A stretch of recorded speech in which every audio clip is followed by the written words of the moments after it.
the last round of Horror Show. Too bad you're crazy. Too bad you're loony as hell. So long, it could have been swell together. Too bad you're wacko. How sad your marbles are gone. All gone. We could be dancing till dawn, but you're too weird for words. How did you get so strange? You were such a beautiful kid. Now you are so deranged. Was it Mom and Daddy? Something I did? Too bad you're loco. Too bad. You should be locked in a cell. How sad Welcome you're to the last Roundup Horror Show. I am Frank. With me as always is Jason. No guest this time, so It's a duo. it's a gruesome twosome. For your Easter Sunday release, happy Easter everybody. The King is born. No, that's Christmas. What is it? What do you Is say? it? What do you say? He's risen. risen. He's risen. We got a Chocolate cross. chocolate. It's raining a little bit. I don't know if you can hear that. That's definitely got to come through, right? It's probably coming through. It's atmospheric show Rain. tonight. We got It's like some dim lighting. ASMR rain, but we got some Easter selections here, and we did April Fool's Day. It kind of goes along with the month, But let's start this thing off with Cute Little Buggers from 2017. Summary: from the director of Dead Time and Crying Wolf comes Cute Little Buggers. Will you let them take our women? It's Gremlins meets Hot Fuzz. No, it's not. It's fucking neither one of those things. Did you say tagline? No, I didn't say tagline. I'm reading the summary. Oh. That's a really long tagline. It's Gremlins meets Hot Fuzz set in the English countryside. When hostile aliens crash land on local farmland, the villagers at Summer Ball get suspicious when young women start going missing. The villagers soon band together around our hero Melchior to fend off the invaders and bring back peace to the sleepy English countryside. B-movie laughs in this creature feature from director Tony Jopia. And that was written by Cute Little Bugger Films Ltd. Because let me tell you what, it's nothing at all like Gremlins or Hot Fuzz. What else you got? Did you think? Was it supposed to be? That's what it said here. It said it's I wasn't listening to Gremlins meets Hot Fuzz. Tagline: out of this world, out of control, and out to get you. Distributed by Great Dane Entertainment. And this actually has a Blu-ray release. Can you? Oh my god! Uncorked Entertainment, 2018. Why would you want to see this better? You don't need. God, trust me. You don't need a Blu-ray. Okay, there's a lot of problematic CGI from Jump Street. The alien characters honestly wouldn't be so bad if they hadn't given them little animated cartoon tongues. It's really distracting, and they have these orbs that I wonder if I want to compare and contrast them between the orbs and Ravager, Phantasm Ravager, because I don't know which ones are worse, but along that same line, These. I do like the dumb shit tone of the movie. It's stupid. It's fucking dumb. Horrible acting and all the standard Sci-Fi Channel slunk I was expecting to see. Despite the rabbit looking very animated, I thought the first attack actually was surprisingly well done for what it was. I mean, this is all CGI rabbits, and for that, it was an alright cartoon, I guess. These rabbit things do look so goddamn bad when they show the head, the transformed monster head or whatever. It's like fucking embarrassing. You know, their head opens up like a flower. Yeah. I kept thinking how much better the movie would have been if they would have just used real rabbits and like shot around the attacks. You know, you don't need to show it on screen. It could have been really effective to just show some blood splatter off to the side or something. I was really hoping for some funny writing with this nonsense, but it's just generally a really bad movie. Why are the cops... there's something that happens in this movie that I don't know what... I don't know if you understood it. The cop and his allies are toting around gallons of piss. I don't know what started it out. I mean, it ends up being the deterrent. Right, but how do they know How you that? kill that? I don't know. It was really hard to pay attention to this movie. This movie is probably one of the worst things ever, I would say. It's way too long at an hour and 48 minutes. I've seen better CGI in corporate training videos. Can we give movies zeros? Are we allowed to do that? No, let's keep it ones. Then it's a 1. But it would be a 0. But it should be a 0. If it were allowed. What do you think about this? So yeah, it's a UK horror comedy. I'm gonna make this quick, and you've already pretty much touched on everything. Yeah. Some of the worst CG I've ever seen. Bunnies look terrible. Whatever these orbs are, I thought maybe they were Easter eggs. I don't know. I don't even. Whatever these things are. I think the orbs are the rabbits, but when that's how they transport to Earth. Okay. Whatever. It's fucking dumb. One thing that you didn't touch on, there is a lot of nudity. Oh, in yeah, this. yeah. Like, there's There just is. a lot of nudity. A lot of really fake tits, too. There's a lot of fake things in this movie. Very cheesy acting, bad dialogue, and yes, way too long. It took me 3 different viewings Me too. to finish this movie. Yeah. And not because, like, I had something just important to do. It was just really hard to, like, I give you 30 minutes at a time. It's terrible. I thought there was a couple funny parts, though. I actually kind of liked the aliens in the spaceship. Right. That was the best part. They should have just made a movie around that. Right. The thing Forget about the bunnies. Why they've made a whole like they could just they have a gaping mouth, right, on these aliens. It doesn't really move. But if you're just leave it like that. If you just fucking leave it like that. Don't take the time to animate a CGI tongue that flaps around. That makes it look real fucked up. I don't know. Fucked up the only good thing. Yeah, that's the best part. I totally avoid this movie. I gave it a 2. Wow. Only because now this is what I'm Nudity, right? that bumped it up a little bit maybe, and I like the aliens. But this batch of movies I watched worse, so yeah. so everybody knows. I give it a point for being better than Right. the next piece of garbage. Just so everybody knows, this episode is full of garbage. Yeah, you can just avoid all these. Yeah. Spoiler alert! Did you hear that? Spooky! It's a spooky Easter full of baloney. Up next on our trail of terror is the Easter Bunny Bloodbath from 2010. I got it right here. I bought it. I blind bought this. Let me say. Did you pay $20 for that? No, because I went on Amazon and I was looking to see if this had a Blu-ray release, and I saw it was $20 Really? price tag on this. I was wow, I paid like $7.99 or something. I don't know, but regardless, $7.99 too much. Yeah, I would say so. Summary for this film: 20 years ago, young Peter McKay watched his father decapitate his sister on Easter morning. Peter never celebrated the Easter holiday again until now. Okay, now first of all, it's written and directed by Richard Mogg. Do you have anything else? Tagline: he's not just hunting eggs, he's hunting you. Distributed by SRS Cinema. This again has a Blu-ray. Oh my god! Released in 2017. Only 100 of them made. So if you want one, go to SRS and see if they got any more. There's already a problem in just the summary. This guy doesn't see his father kill anybody, right? His father just kills people. I don't remember ever seeing a child see his father kill somebody, right? Does that happen? I don't know. It happens in the next one, right? I don't know. I don't know. It don't matter. I'm probably going to mash some things up between this and the other one. It don't matter. So. If you were the writer/director of this shitty indie movie, Richard Mogg, there is 100%. I have heard that he's gotten better. Well, I don't know how many more films he has. I didn't see. Don't write him off just yet.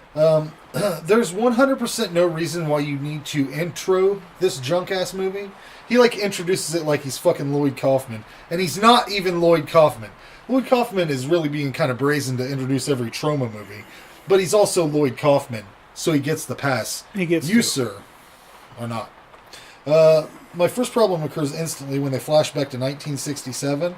This family has VHS tapes all over the place, a flat screen standard definition TV, Yeah. and a DVD player in the background. What's it? Is it supposed to be in the 80s? 67 is what it says.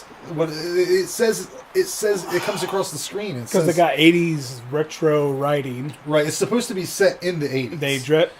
Okay. So But they're driving modern cars. they're also wearing modern hairstyles. The one girl has like a scenester, punk rock hairstyle. There's a lot of problems with this, but like I said, 1967 VHS tapes all over the place, DVD player. Get your shit straight, kid. What's up? Evidently, this movie is supposed to be set in 1987, but they put literally no effort into not using modern cars and letting the scenester chick keep her swoopy emo hair from the early 2000s. It's around 12 minutes in, and the teenager is badly freestyle rapping, and I hate myself for the choices that I make sometimes, like buying this DVD.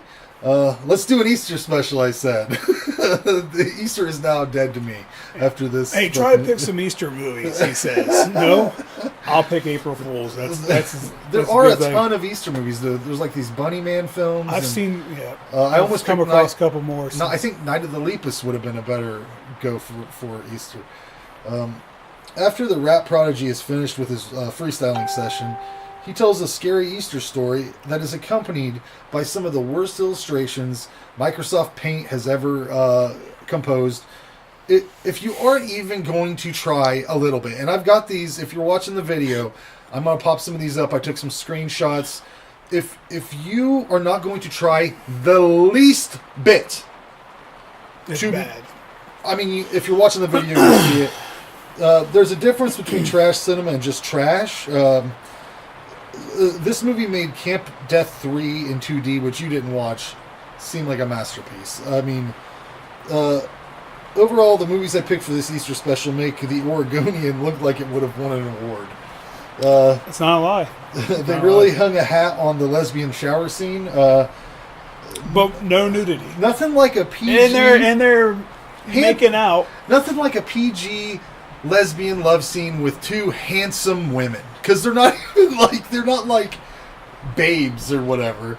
Which, I can understand... That'd be understandable to... Oh, let's drag this hot babes in the shower scene. Maybe that's why there wasn't nudity. Probably. I don't know what it is about these low-budget filmmakers, but they always love to throw a scene in. Like, there's this scene in this movie, Slip and Slide. Goes on for way too long, and it's really just him showcasing a fun time he had with his friends. That's all. That's the way I look at it. And a lot of these low-budget movies do this kind of shit. If you're going to have a character who's a park ranger, also here's a tip, give him a fucking badge. How about that? Man, go to the goddamn dollar store and buy him a fucking plastic badge, because His shirt and his shorts don't even match. it's like, I don't know. It's like they just asked this guy to bring in his own shirt from work or something. I think that they spent a lot of their budget on this Spencer's Gifts, like, what is that thing? It's like a party light. It's got, and because they move it around, they take it outside. They take it outside to the lane barbecue, where they just have fucking steaks. That's it. It's nothing else. There's no sides. Just a bunch of steaks on. They don't even have utensils to eat it with, I don't think. But they did bring the light outside that has the Spencer's Gifts light. And there's a weed smoking scene in here. They got that right on the money, you know. That's just how... I don't know, man. The chroma key blood splatter filters that they use are available on YouTube. Awful. For free. Thank God. You can find these on YouTube. You can just download them, and they're free. I should have tried to find a budget on this. I don't think they would list it. I mean... I'm sure you get hold of these guys. They would. No, it's not listed, but... Get hold of them. Hey, we should have just shit on your movie. Yeah, they knew what they made. They had to. This is another one. I would have gave this a 0, but I guess this is just a 1. So, ultra low budget. Well, I wish I would have found out what it was. I thought a couple of the actors did an okay job. The couple, I guess, the boy and the girl, right. Compared to the rest of them, I think those two, you put those in a little bit more a low budget, like. But one with like a good script. Not ultra, yes, yeah. like I think they would be okay. I think they could hold their own in a bigger movie. But that's it. That's the only good thing I got to say about this movie. The rest of the actors are awful. The worst, though, is the little white boy rapper. Right, he's terrible. What is it? That is awful. Like, when the rap scene in itself is cut that out. He's a rapper. You know that. A real life? Yeah, he has videos on YouTube. Oh no.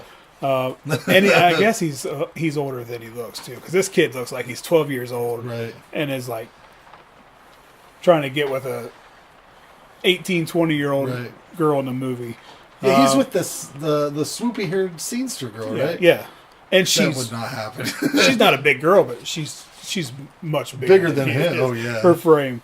The CG's bad. The splatters on the screen is just awful.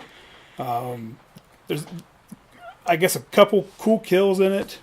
So I guess I have two positive things. What ones? I don't know. It just says, I must have thought so at a time. I can't even think of one, honestly. Yeah, it's hard to remember these movies because it was just so hard to watch. I guess it's supposed to be in the 80s, but that was a complete fail. Most of everything about this movie is a fail. If you're going to make a movie set in a different time period, you have to fucking have money, man. You got to get cars from the time period. Or just avoid.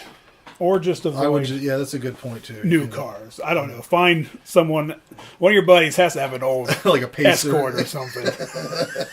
I don't know. It's just awful. This one I give a 1. Yeah. Well, let's keep on fucking trucking through these Easter films. This is probably... What did I give this one? I don't know. This one might have got better score. Oh, I did think highly of this one, I guess. Easter Sunday, 2014. Yeah, I got a few things to say about this movie. Those other ones, I'm telling you. What are you going to do with those? Are you keeping them? You giving them out? I think I should just destroy them for the sake of getting rid of them, but I don't know. I think that I feel torn because I think people need to experience it. Experience what?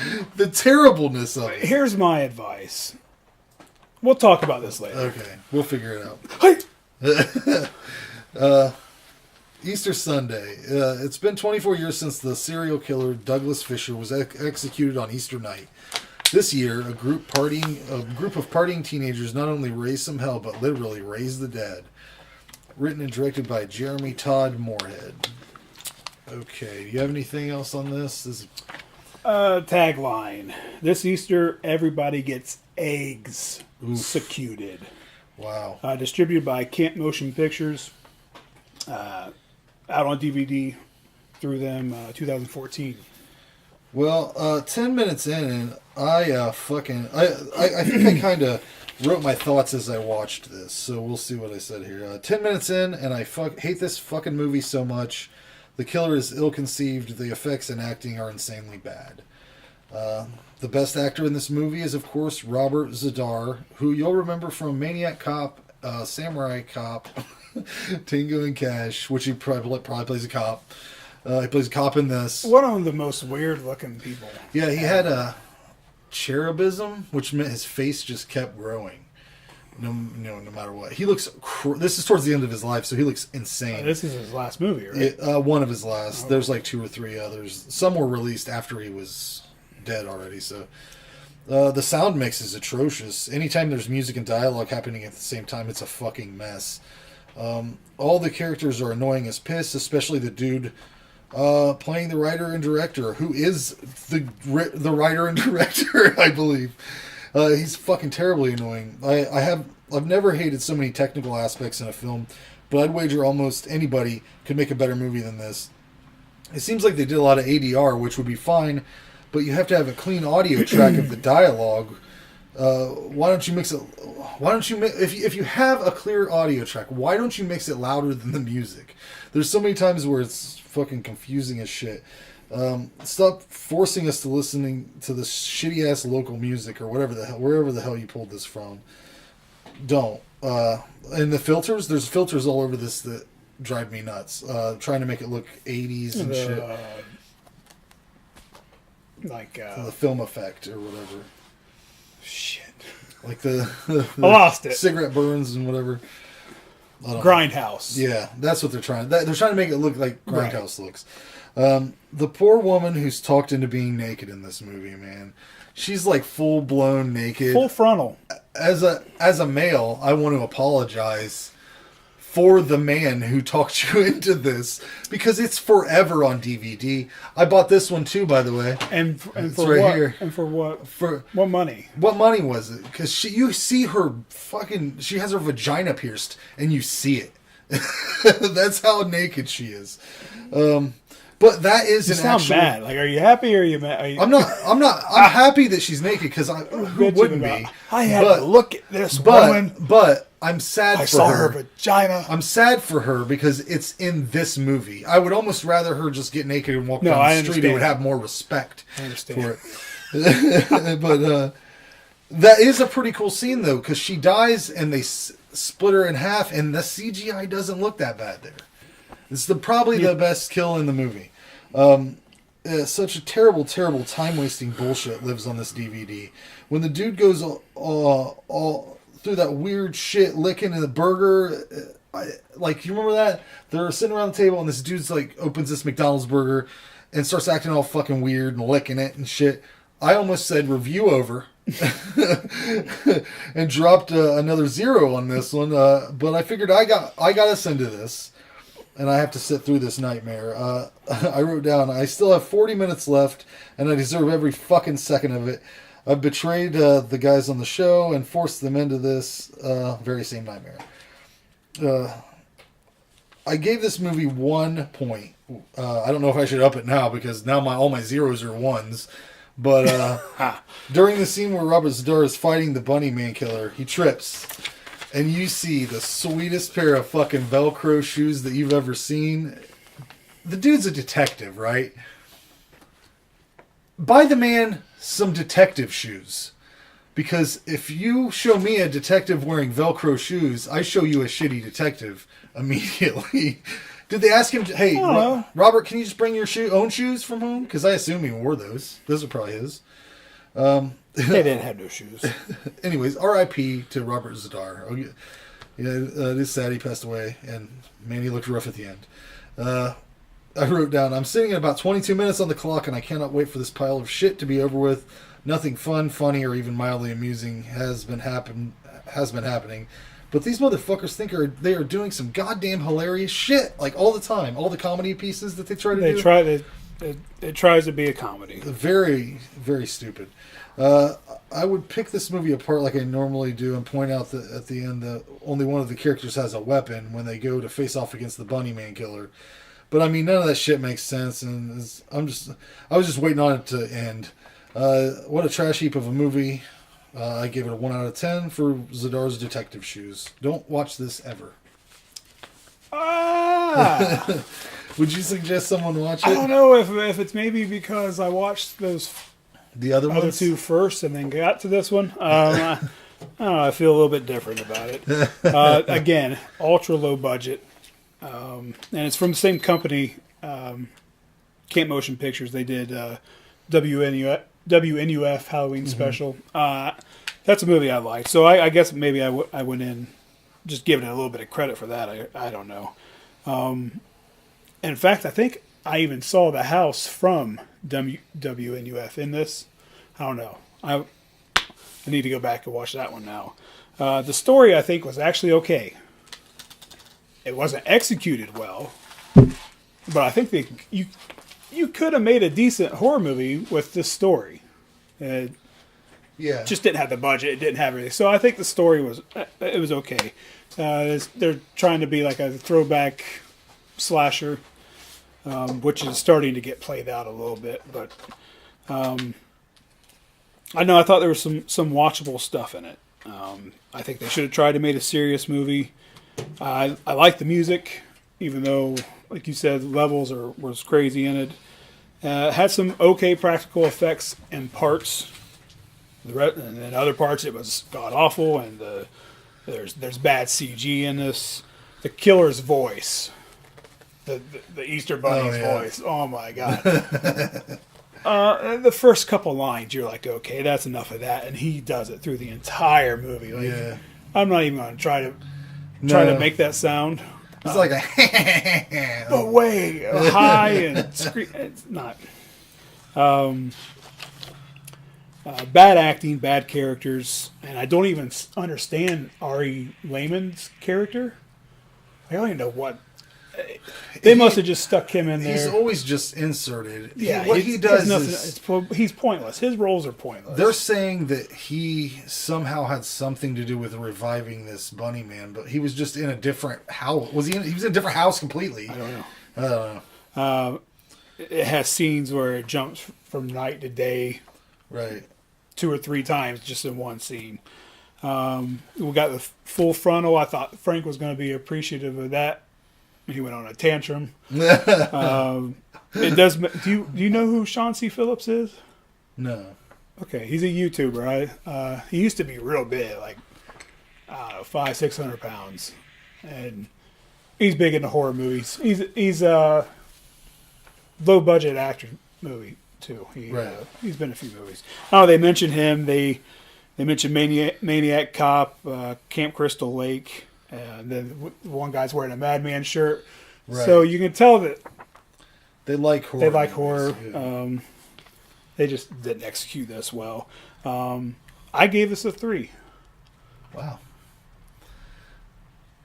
I don't know what to say. I didn't mind it. I didn't mind it. Like, if they just change the rabbit's voice, and it might be one I toss in every now and then. Right. I don't know if this has any rewatchable value at all. Yeah. So, but what I was going to suggest to do with those is, well, you do whatever you want to do with that other one. But Easter Sunday, I would say either hold on to or let someone watch it. Just tell people to keep passing it on. Watch it.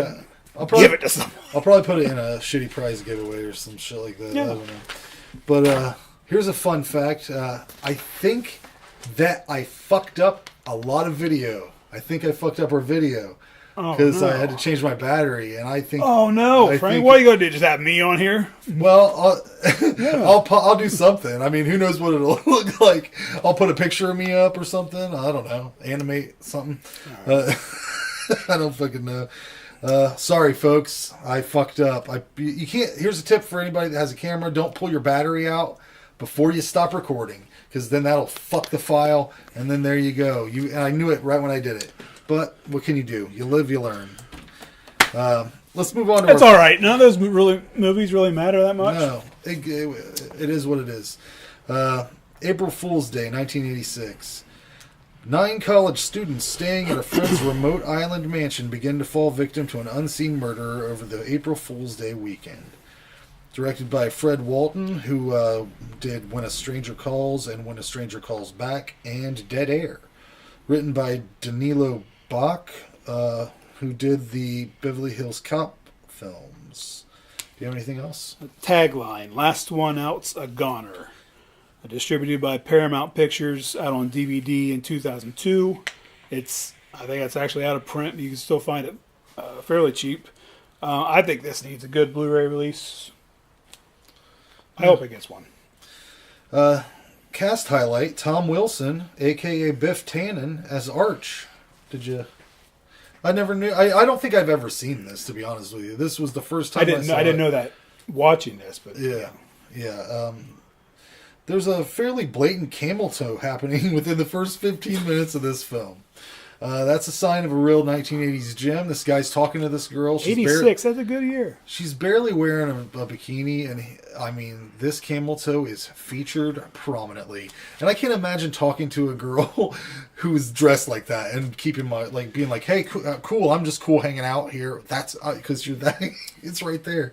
I don't know. Crazy awkward. The guy who gets blamed for the boat accident, his name is Skip in the movie. His name is Griffin O'Neill, who is the son of fabled Hollywood scumbag Ryan O'Neill. Have you ever heard of him? No. Have you ever heard of Tatum O'Neill? No. Tatum O'Neill's a female actress. Ryan O'Neill's her father. At one point, he was so fucked up on drugs and alcohol, he flirted with her at a club. So this is his dad. Now this guy got blamed right around this time. He actually did kill somebody on a boat. He killed Francis Ford Coppola's son in a boating accident after this movie was filmed. The actor or the actor? The actor, Griffin O'Neill, who plays Skip in this. He decapitated, according to what I read, he decapitated this Coppola guy. He was trying to go between two boats that had a tow line, and it just cut his head right off. And there was a big lawsuit and shit. It was really weird because he has a little monologue at the house, basically alluding to how he doesn't have his father's love anymore. His dad was shitty to him. Tried to kill him in like 2007 with a gun. Breaking me down. I only want to do the show. It was one of those things when you're researching a movie and going through the Wikipedias and the IMDb's, you read this stuff. I should dig deeper. There's weird shit. I had to mention it because it was so fucking crazy. Because he gets blamed for fucking that dude up at the beginning of the movie. That's weird coincidence, I guess. Who would want to fucking hang out with people that act like this? Like constantly pranking each other and shit. I would really actually kill them. The women in this film are dressed like insane people. I don't know. It looks like they raided a middle school English teacher's wardrobe or something. They all look like they might finish their term paper and then head on over to the yarn store or a PTA meeting. They're dressed real fucking old lady. Tom Wilson is just opening random bedroom doors at one point, hoping to get laid, I guess. This scene made me laugh really, really hard. He's just opening random bedroom doors. He's like horny, like he's in horny mode. He's just opening doors, and he opens this one, and there's two characters that are locked in like a hilariously awkward sexual position, and they're like hunkering in to each other, and then he just backs out of the room. But it fucking made me laugh pretty good. I love the fact that the one dude gets up first thing in the morning, puts on shorts, a wife beater, a headband, and then heads up to the balcony to bend this little... He's got this little bendy exercise bar thing. Fucking made me laugh again. This movie should have gave him a thigh master. But motherfucker he even had a towel. Like he had a towel there because he was going to really get a workout in. That shit fucking made me laugh. There was a lot of laughs in this movie. Fucking hated the ending. When they reveal that, spoiler alert, this whole thing has been one big setup. You kind of know that from the get-go. I didn't know that the whole thing was going to be like a sham. Yeah. I immediately got really bummed out and felt like I wasted a lot of time. The movie was very enjoyable until they made the whole thing a ruse. And the song that hits... You can get past it. You can move past it. It's not a bad movie. The song that hits you at the end of the titles really just rubs it in. Makes it feel like they fucked you in the butt. I gave it a 6 out of 10, though. Congratulations on missing out like an 8 or a 9, though, because I would have did it if you would have just stuck to your guns and made one of these people the fucking killer. I guess it wouldn't have... You couldn't name it April Fool's Day, though. Yes, you could. Yeah, you could. Like if they... You could. Yeah. You could. They could have wrote it in. Yeah. But what did you say? What did you say about this? Yeah, so it's a pretty good 80s slasher, especially for no one dying in it. Yeah. So it's kind of even hard to say it's a slasher, but it is. It follows that formula. And it's 86. It's more towards the end of slashers, so it's... I don't know. Maybe it was kind of them making fun of the slashers. I don't know. The acting's okay. It's solid.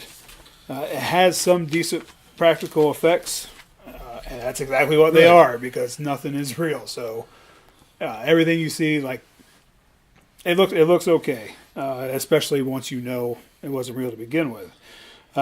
Story's okay. It's done well. It's shot well. It's put together well. Yeah, it's a good movie. Just could have used a killer. Something notorious. Or someone accidentally dies. This was just supposed to be a prank, but it went too far, and now... Yeah. Some dark side to it. Yes, give me something. Because at the end, they're all like, ha ha, gotcha, you motherfucker. Just one kill. Yeah. Like, they get pissed that she's pranking them. And then they fucking kill her. Yes, so that would have redeemed all of it. Yeah. The one thing that the one, they set at the end. They set up that this whole thing is like fucking a big, Very elaborate joke. They've got makeup artists and stuff. There's a scene with this well where they drop the bucket down. Now, I don't understand the logistics behind this because the girl goes down. First of all, if you lose a bucket down a well, fuck that. Figure out something else. They climb down these shitty stairs that are on the side of the well. Now, if you're doing this as like a weekend mystery mansion thing, you gonna rebuild this well ladder? And that's what it's for. She wants Right. to like start a business, and she kind of just trying it out on him. But like that blew my mind whenever that girl's like, "Oh, well, I'll go down in there and get the bucket." I was like, "Bitch, don't fucking ever do that. That's dumb. Bitch, go get the bucket. Leave the bucket, man." But did you give your score? No, I didn't. But I'm right there with you. I gave it a 6. Yeah, it was enjoyable. Easily could have been an 8, 7 or 8. Yeah. With just a kill or two. But Like you I said- get it. I mean, it's called April Fool's Day. That's what it is. And Like you said, though, make one of those people that they pranked kill everybody. and this has a remake. I never watched it. It looks bad. I've never even. I mean, not that I've seen a trailer or anything, but just looking at the movie, it looks bad. The poster or whatever. Anyways, happy Easter, guys. Happy Easter. Don't watch those movies. I mean, April Fools, watch that. That's enjoyable. But the other ones, no. Well, we'll see you next time with some good films, actually. So long, it could have been swell together.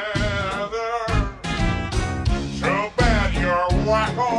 Wacko. How sad your marbles are gone. All gone. We could be dancing till dawn, but you're too weird for words. How did you get so strange? You were such a beautiful kid. Now you are so deranged. Was it Mom and Daddy? Something I did? Too bad you're loco. Too bad. You should be locked in a cell. How sad, you're great, but hey, what the hell, you're crazy. You're off the deep Bon end. voyage. Your life's a practical joke. Quel dommage, I'd bail you out, but I'm broke. Your brain's completely fried. Life's just a party